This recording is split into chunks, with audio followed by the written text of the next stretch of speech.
We're going to be doing this week's essay. Hi there, John Mahoney, under Elizabeth, S.R. O'Brien, Joan Denny, John Mahoney. We have Margot and David behind the glass. And now we'll be doing the essay.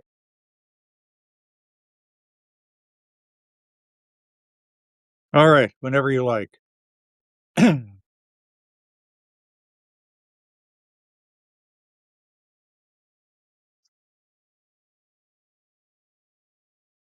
This is something, the essay, as you know.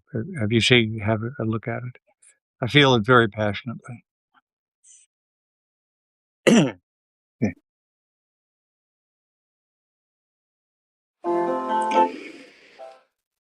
We might look at cave paintings and conclude that our prehistoric ancestors speared a bison or saber-toothed tiger and just hefted their carcasses into a fire. But new research suggests that our forebears had more varied and cosmopolitan tastes, centuries before the Guide Michelin. A study in the scientific journal PLOS ONE looked at what they call food crusts on potsherds left by ancient people who lived between 5,000 and 8,000 years ago in what's now northern Europe. Oliver Craig of the University of York, one of 22 co-authors of the study, told us those dirty dishes suggest the true paleo diet is more sophisticated than researchers had seen, sifting through cooking fire ashes looking for bits of bone. Pardon me. See, I'm getting choked up. Looking for bits of bone. We examined 85 potsherds, he said. 58 of them had identifiable fragments of plants, roots, tubers, and leaves, including traces of carp and other freshwater fish, viburnum berries, which kind of taste like what we know as cranberries, amaranth, beets, and an edible weed known as oak-leaved goosefoot. They were remarkably selective in what they cooked too and how, he said. It's as if they were working out recipes. The spoils of both hunting and gathering piquantly rendered into cave meals, plated or family style. And, what spirits might you pair with this tundra to flatstone cuisine? So perhaps ancient humans didn't just sit around campfires telling tales of the hunt and looking into the stars for signs from the gods. Instead, maybe they smacked their lips and asked, "Did you think the viburnum berries were a little flavor forward? Or could you detect the terroir of that oak leaf goosefoot? Or could those beets have used a touch more amaranth?" Humans of 8,000 years ago might have looked into the heavens and cried out, "How many centuries do we have to wait for an oat milk latte around here?" Sorry, I get a little carried away. Yeah. You know what I had in New York at Moynihan Station? Birch coffee, a birch spiced oat milk latte. That's all I can think of. They said they didn't really know, and it was terrific.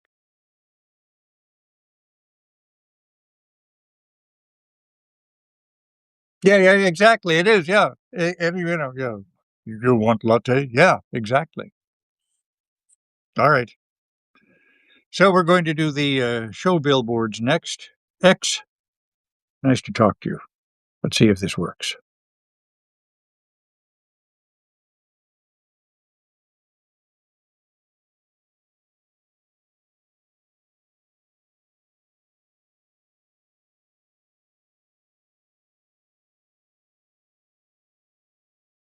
Let's see if this works on S.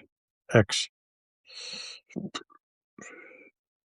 Ah, have I rehearsed that aria, SR? No, I just found this at the at a stand for Birch coffee.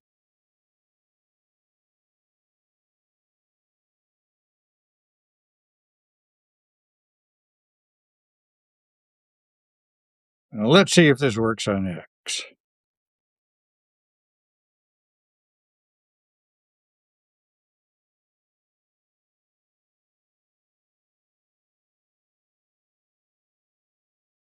Yes, I know. Before the invention of Like tablespoons and everything? I agree. All right, I'm going to try and post at least the essay to X. Let's see if that works out. Um, so we're going to be doing our. Let me see. Now we're going to be doing our billboards. Yeah, please. So now I'm telling them Fernando is on the other side of the glass. Margot, having done the essay, is doing the billboards. Oh.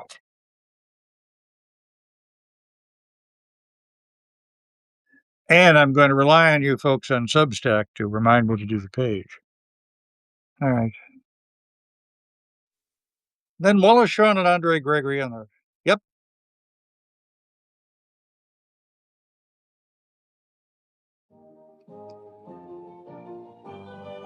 From NPR News in Washington, D.C., this is Weekend Edition.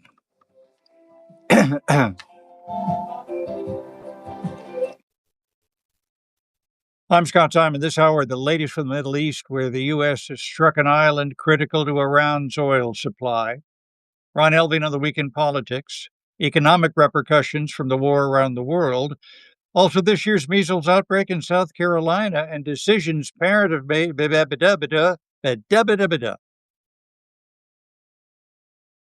Oh, we have to take it again? I thought I had lived. Oh, all right. Sorry.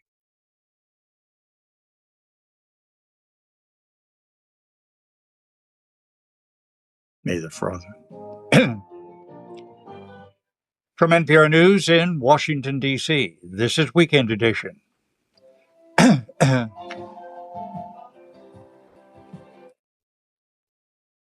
I'm Scott Simon. This hour, the latest from the Middle East, where the U.S. has struck an island critical to Iran's oil supply. Ron Elving on the Weekend Politics. Economic repercussions from the war around the world. Also, this year's measles outbreak in South Carolina and decisions parents have made about vaccinations. And then Wallace Shawn and Andre Gregory on their 5 decades of theatrical partnership. Surprises me every day. I never know what Andre is going to think or feel. I don't.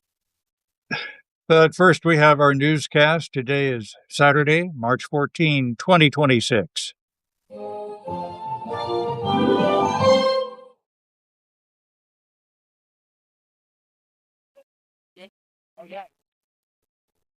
Oh, it is Pi Day.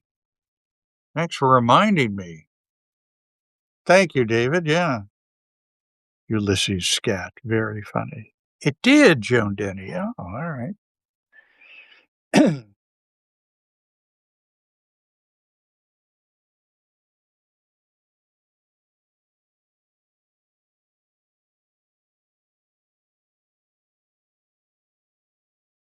Thanks, SR. From NPR News in Washington, D.C., this is Weekend Edition.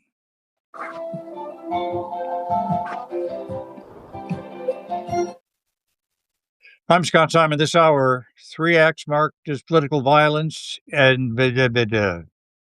Sorry. I wasn't expecting acts.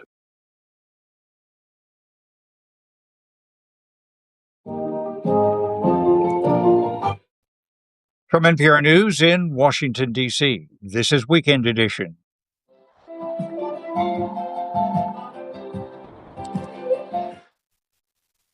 I'm Scott Simon. This hour, 3 acts marked as political violence in the U.S. in the last 8 days. Any thread? And later, artificial intelligence in colleges, where students like this Duke sophomore says at least AI is always available. Jobs. I have other classes, I have clubs. I don't have the time always to be able to make all these office hours. It's nice to have something on my own time, able to respond to me the same way. But does it really? And later, the World Baseball Classic. Team Italy bubbles like Mount Vesuvius, and James Blake's new album, Trying Times. First, we have our newscast. It's Saturday, March 14, 2026. Thank you. And on that particular day, Samantha Power will be our guest to talk about the new edition of All Quiet on the Western Front, the beautiful foreword that she's done. Thank you, John Mahoney.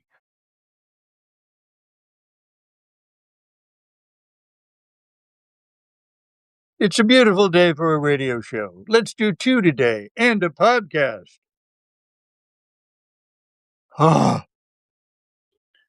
So thanks for being with us. We'll also have Jen Phillips next week, I think on Wednesday, but I digress. Very good to be with everyone here, and nice to see you. And of course, in X number of minutes, we're going to 18 minutes. We're going to be on the air of your local public stations. It's quite true. So thanks very much. We'll see you later. Bye-bye.